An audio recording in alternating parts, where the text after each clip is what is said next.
حزب اللہ کو روکنا مشکل ہی نہیں ناممکن ہے۔ لبنان کی مزاحمتی تحریک حزب اللہ نے تازہ کارروائی میں اسرائیلی وزیر اعظم نیتن یاہو کی ذاتی رہائش گاہ پر حملہ کر دیا۔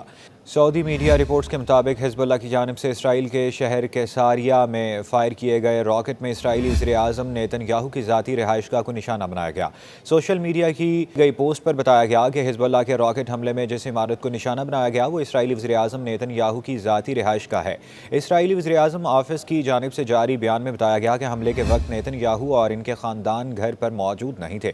اسرائیلی فوج کی جانب سے جاری بیان میں کہا گیا کہ اس نے لبنان سے آنے والے 3 ڈرون طیاروں کا پتہ چلایا، جن میں سے 2 طیاروں کو مار گرایا گیا جبکہ تیسرے طیارے نے کیساریہ شہر میں ایک عمارت کو نقصان پہنچایا۔ اسرائیلی فوج کے پریس بیورو کے مطابق اس دوران میں تل ابیب کے شمال مشرق میں واقع گیلوت فوجی اڈے پر خطرے کے سائرن بجائے گئے۔ اسرائیلی فوجی نے تصدیق کیا ہے کہ لبنان سے آنے والے ایک ڈرون طیارے نے کیساریہ شہر میں ایک ٹھکانے کو نقصان پہنچایا، جبکہ اسرائیلی میڈیا کا کہنا ہے کہ ڈرون حملے میں ہدف اسرائیلی وزیر اعظم بنیامین نیتن یاہو کا گھر تھا۔ اسرائیلی نشریاتی ادارے کے مطابق کیساریہ کو نشانہ بنانے والے ڈرون طیارے نے لبنان سے 70 کلومیٹر کی مسافت طے کی۔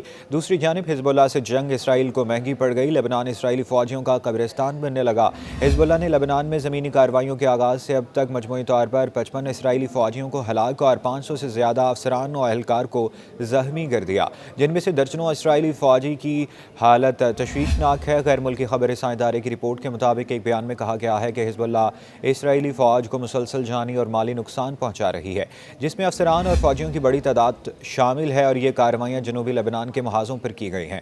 اس کے علاوہ اب تک کی جانے والی لڑائی میں اسرائیل کے 20 مرکاوا ٹینک اور 4 فوجی بلڈوزرز بھی تباہ کر دیے گئے ہیں۔ لبنانی سرحد زمین آپریشنز کا ذکر کرتے ہوئے بیان کیا گیا ہے کہ اسرائیلی فوج نے 70,000 سے زیادہ فوجیوں، سینکڑوں ٹینکوں اور فوجی گاڑیوں کے ساتھ 5 فوجی ڈویژنز تعینات کر رکھی ہیں۔ اس کے برعکس حزب اللہ کے سینکڑوں مزاحمتی جنگجو اسرائیل کی کسی بھی زمینی پیش قدمی کا مقابلہ کرنے کے لیے مکمل طور پر تیار ہیں۔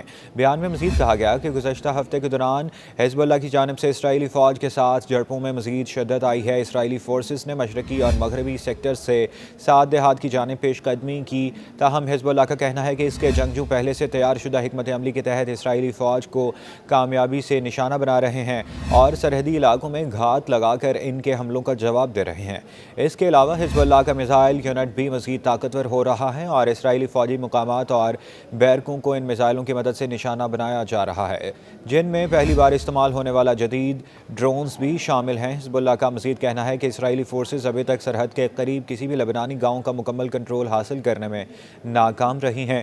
گزشتہ روز بھی جنوبی لبنان میں حزب اللہ سے جھڑپ کے دوران اسرائیلی فوج کو بھاری جانی و مالی نقصان کا سامنا کرنا پڑا تھا اور جھڑپوں کے دوران 5 اسرائیلی فوجی ہلاک ہوئے تھے۔ اسرائیلی فوج نے جنوبی لبنان میں حزب اللہ کے ساتھ جھڑپ میں 5 اسرائیلی فوجیوں کی ہلاکت کی تصدیق کی تھی۔ اسرائیلی فوج کے مطابق ہلاک ہونے والے فوجیوں کا تعلق گولانی بریگیڈ سے ہے اور ان میں ایک میجر اور ایک کیپٹن بھی شامل ہے۔ ادھر یونانی بندرگاہ پر کام کرنے والے مزدوروں کی یونین نے ایک جہاز کے ذریعے اسرائیل لیے جانے والے اسلحے کو روک دیا ہے۔ مزدوروں کی یونین کا کہنا ہے کہ ان ہتھیاروں کو اسرائیل لے جانے کی کوشش تھی۔